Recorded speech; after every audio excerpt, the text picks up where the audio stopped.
"You're lying." Pam Bondi's voice cracked through the chamber like a whip, sharp enough to slice through marble walls and centuries of tradition.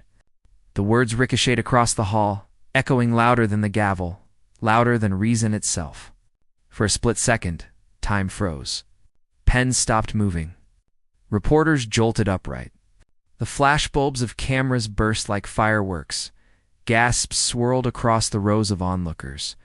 Some leaned forward, their jaws slack, eyes wide as if they had just witnessed an unspeakable breach of sacred order. Others smirked, delighted that the gloves were finally off, their whispers hissing like sparks across dry grass. Bondi's words were not just an accusation. They were a declaration of war. And yet, in the heart of that storm, Jasmine Crockett did not flinch.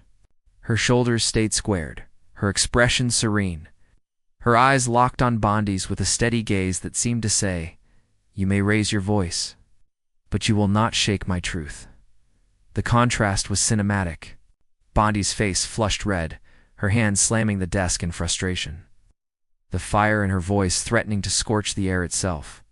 Crockett, by comparison, was stillness, an anchor in a sea of chaos. The room could sense it. Dignity had just drawn its line in the sand against arrogance. Every camera found Crockett's face. Every microphone bent in her direction. The chamber itself seemed to hold its breath. Would she rise to the bait? Would she match fire with fire? Or would she do something none of them expected? On social media, clips of the moment began to spread like wildfire. Headlines were already drafting themselves in the minds of journalists. Bondi erupts at Crockett. Chaos in Congress, the moment the room exploded. But no headline could predict what was about to unfold, because this wasn't just another political spat. This was more than noise and fury. This was a test of composure, of courage, of whether calm truth could withstand the blunt force of rage. And as silence settled after the thunderclap of Bondi's accusation, all eyes turned to Jasmine Crockett. But nobody could have predicted how Jasmine Crockett would answer, and why her calm words would echo far beyond these walls. To understand why Bondi's outburst mattered, you have to zoom out from the heated chamber and take in the larger battlefield. This wasn't just another congressional squabble over policy or procedure. It was a mirror held up to America itself, reflecting a nation torn between competing visions of what dignity, truth, and identity mean in public life. The stakes weren't abstract. They were personal. Across the country, families who had fought for their place at the table. Immigrant parents working double shifts, young activists carving out their voices, communities long told to wait their turn, watched this exchange with their hearts in their throats. To them, this moment wasn't about parliamentary rules. It was about whether the system would once again silence voices like theirs, or whether someone like Jasmine Crockett could embody a new kind of leadership, calm, resolute, and unashamed of her identity. Meanwhile, the chamber itself carried the heavy weight of symbolism. Congressional decorum has always been more than polite procedure. It is theater. The way lawmakers conduct themselves signals to the nation what kind of behavior is rewarded and what kind is condemned.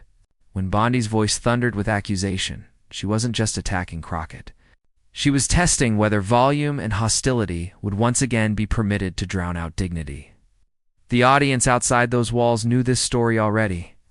They had seen it in workplaces where arrogance gets promoted over integrity. They had lived it in classrooms where children of immigrants were told to tone it down or speak proper English. They had felt it in airports, at job interviews and everyday exchanges where truth whispered while prejudice shouted, and here it was, playing out again on the grand stage of Congress, as though history itself demanded an answer. Social media flared alive within minutes. Hashtags sprouted, debates raged in real time, and the question pulsed across timelines. Whose America is this? The one where arrogance can yell its way to dominance, or the one where calm strength commands respect? The entire nation wasn't just watching. It was choosing sides. For progressive audiences, the subtext cut deep. Crockett's silence in the immediate aftermath wasn't weakness. It was strength distilled into stillness. She didn't need to match Bondi's volume. She didn't need to shout to be heard. Her very composure was a reminder that dignity speaks louder than noise. Even in moments when it feels like the walls themselves are vibrating with hostility, every second stretched out. It's magnified by the tension in the air. Would Congress reward the shout, or would it reward the truth? Would Crockett's restraint be seen as poise, or would the story be twisted to paint her as evasive? The balance of perception teetered on a knife's edge, and yet, beneath the tension, there was something electric in the silence. It wasn't submission. It was suspense. A nation could sense that something was about to shift. That this wasn't going to end the way Bondi had imagined when she hurled her. Accusation like a weapon. The stakes had never been higher. What was unfolding wasn't merely politics. It was identity on trial, dignity under siege. And the very definition of leadership waiting to be redefined. And just when it seemed the chaos would consume the hearing, the nation saw something they will never forget. Pam Bondi was no stranger to confrontation. For years, she had cultivated a reputation as the sharp-tongued prosecutor who relished the sound of her own cross-examinations. In courtrooms and on cable news panels alike, her voice had a signature edge, half accusation, half performance. She carried herself with the confidence of someone who believed every stage was hers to command, every opponent hers to dismantle. To her allies, this made her a fighter. To her critics, it made her the embodiment of arrogance masquerading as strength. Bondi had built her career on being loud enough to silence others, on wielding outrage as a weapon. She could twist a phrase like a knife and deliver it with a smile sharp enough to draw blood. For years, she leaned on this aggressive style, confident it would never fail her. It had worked in press conferences, where the spotlight fed her theatrics.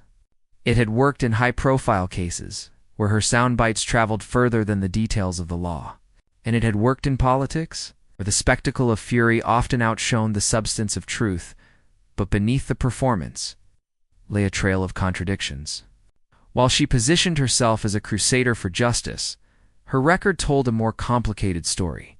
There were questions about her closeness to powerful donors, whispers of decisions influenced more by politics than principle. Critics pointed out that she seemed more interested in camera angles than case law, more invested in headlines than in helping the vulnerable. And in every clash, one pattern repeated: Bondi underestimated the quiet ones. Her style had always been about domination. In debates, she interrupted freely, cutting opponents off mid-sentence to rattle their composure. On television, she thrived on talking over hosts, knowing that volume could substitute for clarity. For Bondi, it wasn't enough to win an argument. She had to crush her opponent into silence. That, she believed, was victory. And in a world that too often rewarded noise over nuance, she got away with it. Yet arrogance, when unchecked, becomes predictable. Bondi's aggression was no longer shocking. It was expected.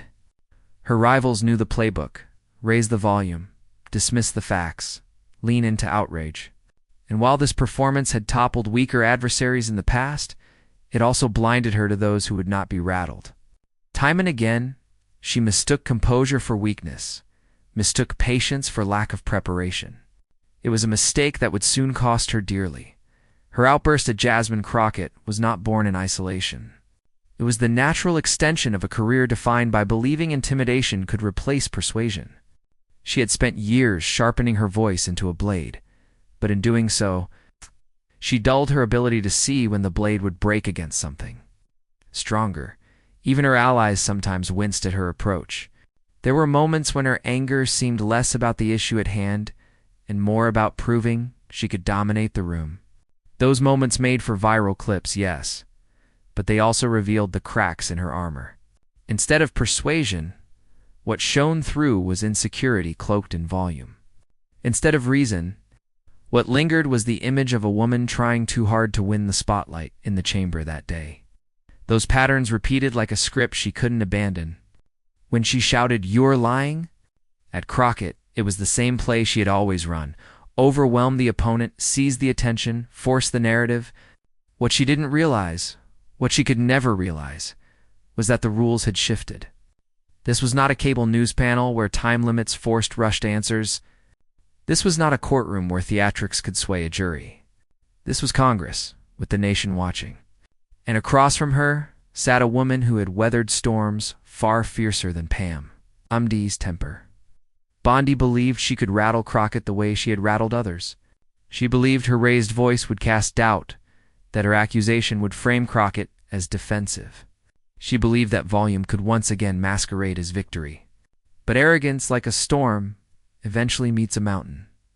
And that day, Pam Bondi's storm was about to crash against a mountain she had never anticipated. But arrogance has a blind spot. It was about to meet its match in the most unexpected way, long before her name echoed across the halls of Congress.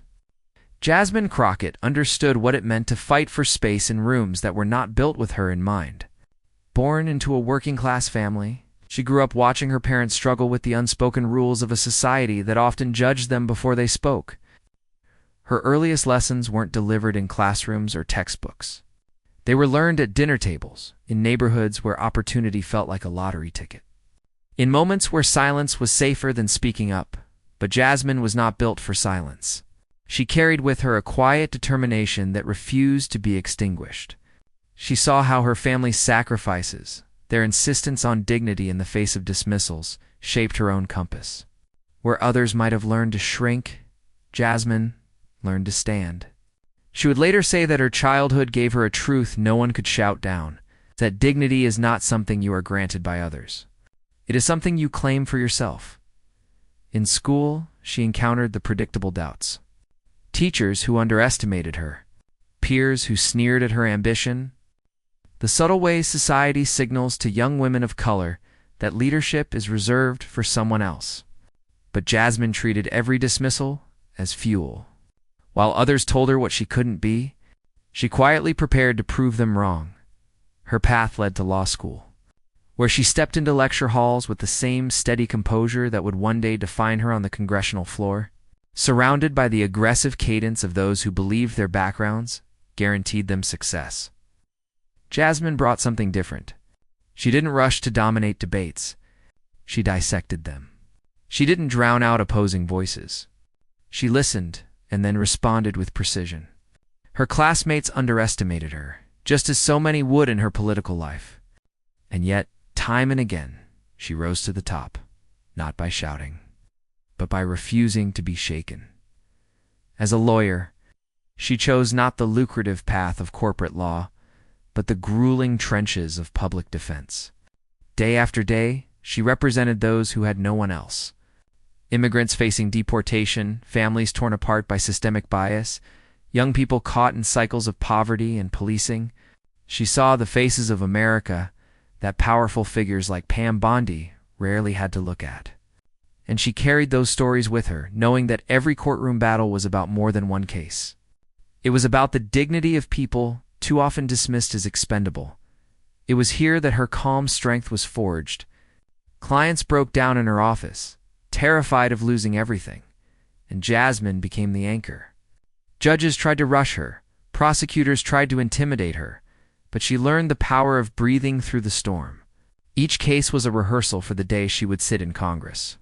Facing down those who thought volume could substitute for truth, her leap into politics was not a careerist's climb, it was an extension of service. She entered office not to join the spectacle, but to bring the voices of her district, often overlooked, directly into the halls of power.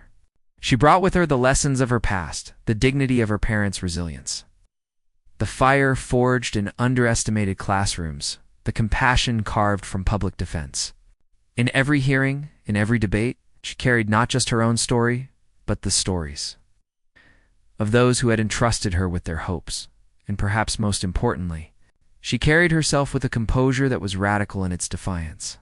In a world that rewards the loudest, Jasmine Crockett's refusal to be rattled became her quiet rebellion. She embodied the pride of those who had been told they didn't belong and flipped the script. Belonging wasn't something to be granted by gatekeepers. It was something she declared by showing up, prepared, unshakable, and unapologetically herself. To her supporters, she became more than a representative. She was proof that calm strength can outlast arrogance. Proof that truth spoken steadily is more powerful than falsehood screamed. Proof that identity, far from being a liability, can be the very foundation of leadership. Every time she leaned into a microphone, communities across the country leaned forward with her, recognizing their own reflection in her poise. So when Pam Bondi unleashed her fury in that chamber, when the accusation tore through the air, Jasmine's story was already written in her bones. She had been underestimated before. She had been shouted down before. She had been told to stay quiet before. And every time, she had chosen dignity over fear, truth over noise. And so, when the moment of attack came, Crockett was not just ready, she was destined. The chamber had barely recovered from Bondi's eruption when the clash truly began. Her voice cut across the proceedings again, layered with impatience, as if sheer volume could cement her authority. Answer the question. Don't dodge. Don't dance. Answer it. Her finger jabbed the air, her tone more like a scolding than a stateswoman. Jasmine Crockett did not move. Her eyes remained fixed, calm, unshaken. She adjusted her papers with deliberate slowness, a gesture so controlled it felt like defiance. But Bondi mistook that calm for hesitation, and like a shark scenting blood, she pounced. There it is. Bondi sneered, her lips curling into a smile meant to mock. You can't answer, because you know you're lying. Gasps rippled through the room again. Somewhere in the back, a reporter's pen clattered to the floor. The tension in the chamber grew thick, almost unbearable. Every interruption, every sneer seemed to push the air tighter, the atmosphere heavier. Reporters scribbled furiously, their notes laced with words like explosive, unprecedented, chaotic. On social media, the moment was already a storm. Clips of Bondi's shouting looped endlessly with captions like "unhinged in Congress" and "Bondi loses it." But inside the chamber, none of that mattered yet. What mattered was the live theater unfolding between two women. One fueled by rage, the other by something deeper, quieter, harder to shake. Congress deserves honesty, Bondi spat, her voice rising again, raw with accusation. And the American people deserve better than this circus. She gestured toward Crockett with sweeping disdain, her words sharp enough to slice through the microphones. Still, Crockett did not rise to match her tone. She didn't roll her eyes, didn't scoff, didn't interrupt. Instead, she listened. She allowed Bondi to spend her fury, to lay bare her strategy of noise over substance. Each sneer, each jab only heightened the contrast, arrogance thrashing against the stillness of dignity by now. The room itself seemed to divide. Some members leaned in toward Bondi, nodding, emboldened by the aggression. Others glanced at Crockett, waiting for her to respond, silently rooting for her to deliver the calm counterweight that would break the fever. The energy was combustible, waiting for a single spark. Bondi sensed it too, and so she pressed harder. Her voice climbed higher, straining with intensity, until it sounded less like reason and more like desperation. You can sit there with that smug look, but everyone knows the truth. You're exposed. She smirked, convinced she had cornered her opponent. Yet the more she shouted, the more the chamber seemed to shift. The cracks in her performance began to show. Her words blurred together, her arguments tangled in repetition. She was loud, yes, but was she convincing? Or was she unraveling? Crockett, for her part, waited. She let the storm rage, her silence becoming the most powerful statement in the room. The longer she withheld her reply, the more unbearable the suspense became. Each pause felt like the breath before thunder. Each glance she cast toward Bondi carried a weight words could not yet deliver. On Twitter, hashtags began to trend. Hashtag Crockett vs Bondi. Hashtag Truth vs Noise. Memes were already forming, capturing still frames of Bondi mid-yell against Crockett's composed gaze. The world outside wasn't just watching, it was choosing sides in real time. Inside, Bondi finally slammed her hand against the table, her voice cracking under its own strain. Say something. She demanded, the plea buried beneath accusation. And in that moment, every eye turned once more to Jasmine Crockett. The chamber, the reporters, the millions following online, all of them waiting. Silence pressed in, thick as stone, before the inevitable release. Then, the whole chamber braced for chaos. Crockett leaned into the microphone. Jasmine Crockett leaned forward, her hands folded neatly on the desk. her voice carrying the kind of quiet steel that slices sharper than any scream. "Congresswoman Bondi," she began, not raising her tone, not even matching the volume hurled at her. The restraint itself was a weapon. The contrast between Bondi's frenzy and Crockett's composure shifted the air. "Congress deserves honesty," she repeated Bondi's words back to her, but with a measured cadence that made them sting differently. "And honesty begins with facts, not volume, not interruptions, not accusations that melt under scrutiny." The room stilled. Cameras zoomed in. Reporters froze, mid-scribble. Crockett's words landed not as retaliation, but as a scalpel, cutting clean through the fog of chaos. She raised one document from her stack, the pages pristine, her fingers steady. "Here are the records you claim do not exist. Filed, signed, and verified. Perhaps you missed them while you were shouting. I'll submit them now for the record." The clerk reached for the papers. And in that simple handoff, Crockett had already undercut Bondi's central claim. Bondi shifted in her seat. The flush in her cheeks deepened. She tried to interject, "That's not," but the gavel cut her off. The chamber, once entertained by her theatrics, was no longer as forgiving. Crockett didn't gloat. She didn't even smile. Instead, she pressed on with the calmness of someone who knew the truth was her strongest ally. "You've accused me of lying? Let me be perfectly clear. Disagreement is not deception. Questioning is not dishonesty. And raising your voice does not create facts where none exist." A murmur rippled across the room. The line struck a nerve, an articulation of something larger than the spat at hand. It was a rebuke to every bully who had ever mistaken loudness for legitimacy. Bondi, able to restrain herself, scoffed audibly. "Oh, please," she started. But this time, Crockett didn't look at her. She kept her eyes on the committee, on the witnesses, on the public beyond the cameras. It was a subtle dismissal, and it landed harder than any direct confrontation could have. Bondi's interruptions were being reduced to background noise.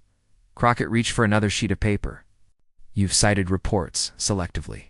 Let me read the part you left out." Her voice was deliberate, clear, every syllable enunciated with precision.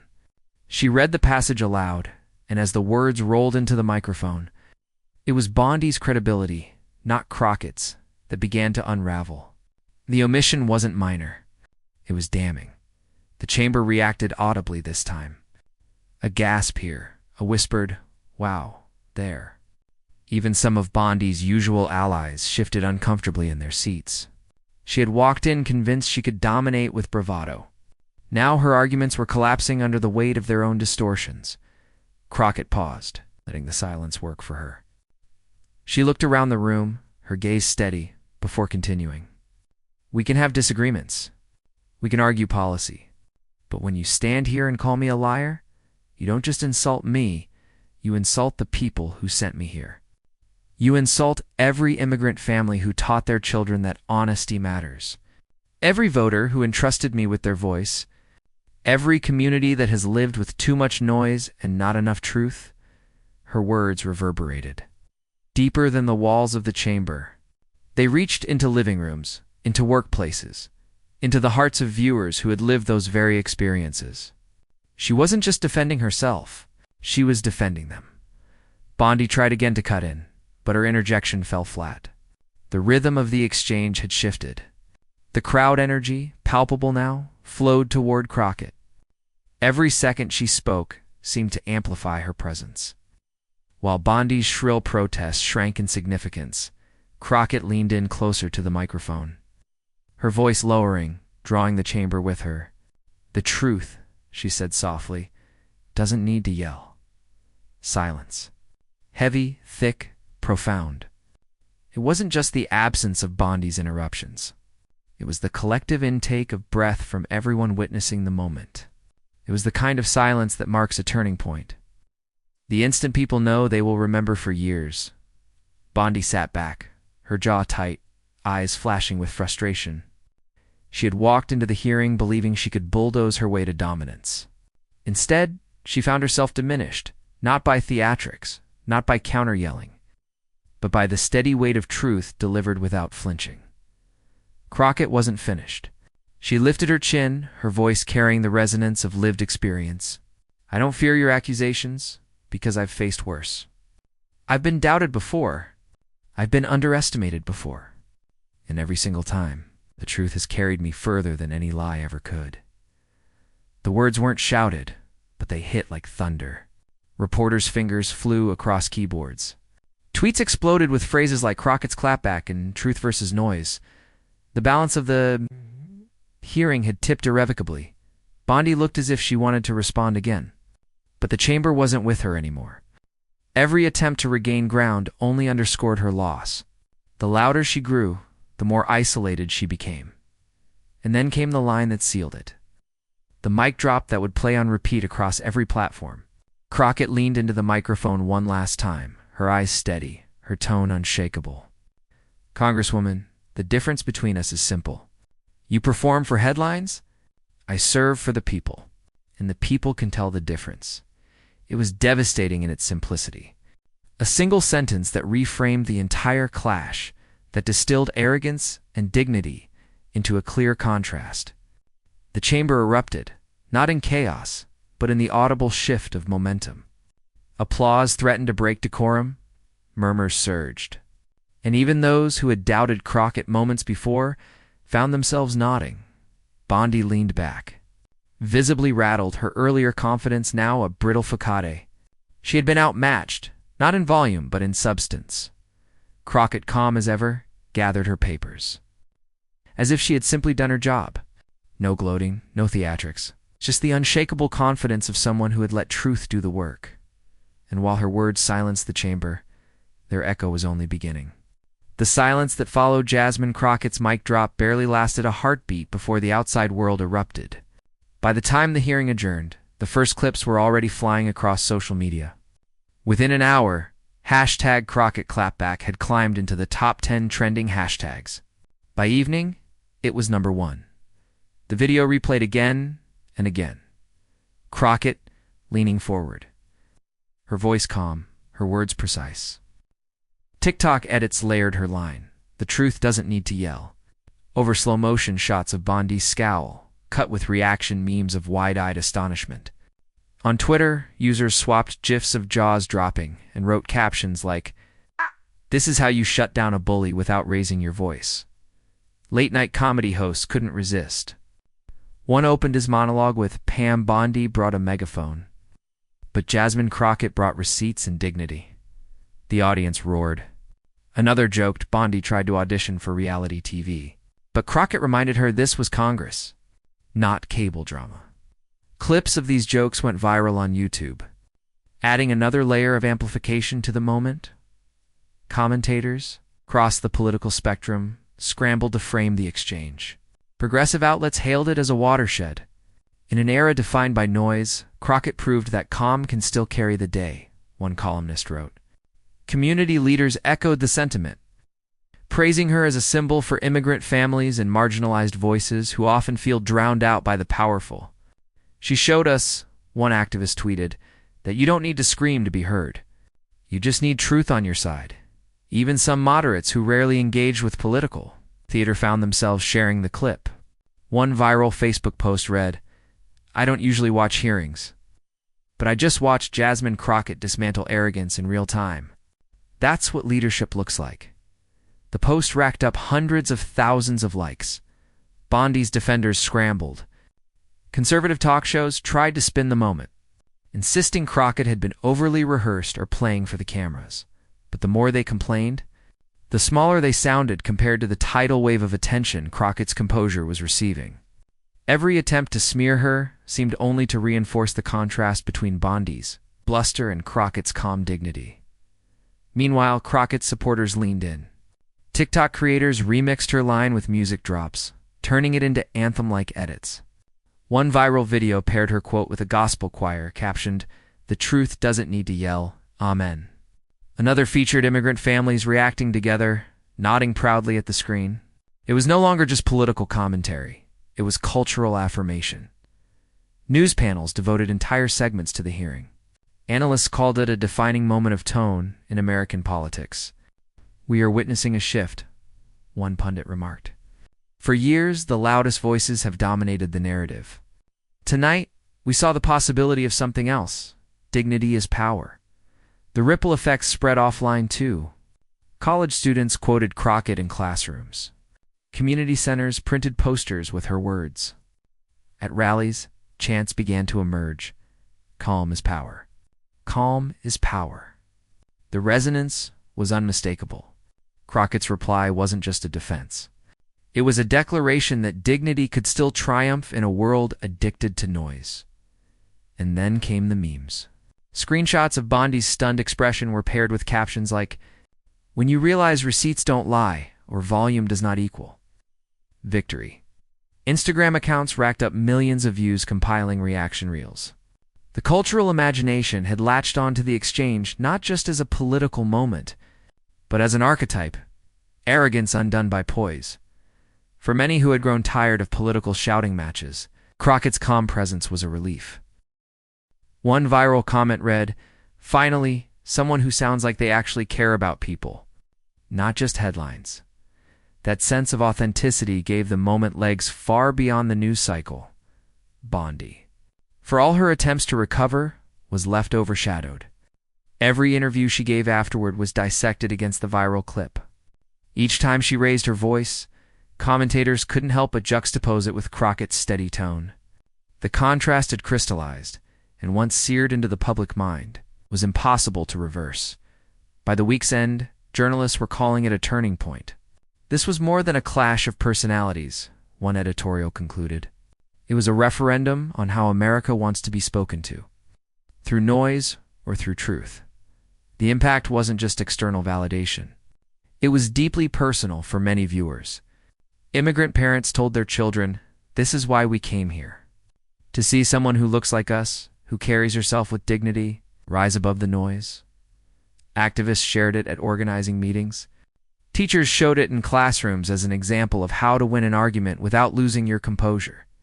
In a fractured nation, the moment offered something rare: clarity. Crockett's words transcended partisan lines, touching something deeper about respect, truth, and representation. She had taken an insult meant to diminish her and turned it into an anthem for countless others who knew the sting of being shouted down. But beyond the memes and headlines, there was a deeper lesson, a moral that transcended politics. When the echoes of that day finally settled, what remained was not the sting of Bondi's accusation, but the quiet resonance of Crockett's reply. She had done more than defend herself. She had reframed the entire confrontation into a lesson for the nation. At its heart, the clash revealed a truth as old as democracy itself. Dignity will always outlast arrogance, and truth will always carry further than noise. In a time when shouting matches dominate headlines, when the loudest voice often claims the spotlight, Crockett's calm defiance felt like a revelation. She showed America that strength doesn't always roar. Sometimes it is measured, steady, and unshaken. Sometimes strength is the refusal to be dragged down to the level of those who mistake volume for victory. Her words reminded us that dignity is not passive. It is active resistance. It is choosing to meet insult with clarity, to meet hostility with composure, and to prove that control of oneself is the greatest weapon of all. For millions watching, especially those who have been told to stay quiet, be smaller or not take up space, Crockett's presence was a kind of vindication. She embodied the power of being unapologetically oneself, calm, proud, and unshaken. This was not just about one exchange between two women in Congress. It was about the country's direction. Which voices will we amplify? Those who shout down opponents, or those who lift up truth? Will we celebrate arrogance dressed as confidence, or dignity that refuses to bow? Crockett's moment forced the nation to look in the mirror and ask, what kind of leadership do we deserve? For immigrant families, for women of color, for communities too often dismissed or interrupted, Crockett's composure was more than admirable. It was a promise. A promise that the future of America is not in the hands of those who scream the loudest, but in those who endure, who persist, and who answer hatred with unshakable grace. Bondi's outburst will be remembered. Yes, but only as the foil that made Crockett's strength shine brighter. The thunder of arrogance will always grab attention in the moment, but it is the steady rhythm of dignity that lingers, going long after the noise fades, and perhaps that is the lesson America needed most. That our democracy, fragile as it may feel, is not sustained by those who treat it like theater, but by those who treat it like service. By those who understand that every raised voice in anger chips away at trust, but every calm word in truth rebuilds it brick by brick. Crockett's reply will be replayed not only because it silenced arrogance, because it elevated what is possible. She gave people a vision of leadership that does not rely on spectacle, but on substance. She showed that in a polarized age, where chaos seems to rule, composure can still cut through like a lighthouse in the storm. And so the moral became clear. Dignity is not weakness. It is the highest form of strength. Truth does not need to outshout lies. It only needs to stand firm, steady, and unafraid. Crockett proved that when faced with hostility, the greatest victory is not in matching its volume, but in surpassing it with clarity. Her answer was more than a rebuttal. It was a roadmap. For those who dream of an America where calm strength defeats loud hostility, where voices once silenced rise with pride, where truth holds the mic longer than arrogance ever could. This was the sign they had been waiting for, and in the end, one truth became undeniable. History was watching, Pam Bondi yelled. Jasmine Crockett replied, and Congress will never forget. The clash that began as an insult ended as a revelation. A reminder that no matter how loud arrogance tries to shout, it can never drown out the steady voice of truth. We watched a moment unfold that was bigger than politics. It was about who we are as a nation and who we choose to lift up. Do we reward those who weaponize anger, or those who lead with dignity? Crockett's reply gave us the answer. She showed us that calm strength is not silence, it's power. And that power, once seen, cannot be unseen. For every person who has ever been shouted down, dismissed, or told they don't belong, this moment was for you. Crockett's calm defiance wasn't just her victory, it was ours. It was proof that dignity doesn't just survive in the face of arrogance. It triumphs. And that's why this story matters beyond one hearing, beyond one headline. Because it's not just about what happened inside those walls. It's about what we carry forward. It's about choosing leaders who reflect our best, not our worst. It's about remembering that the mic belongs not to the loudest voice, but to the truest one. If you believe dignity deserves the mic, share this story. Subscribe to join a movement where calm strength beats noise every time. Together, we can amplify voices that lift us up instead of tearing us down. Because in the end, history isn't written by the loudest, it's written by the ones who endure. And tonight, we saw which voice will echo.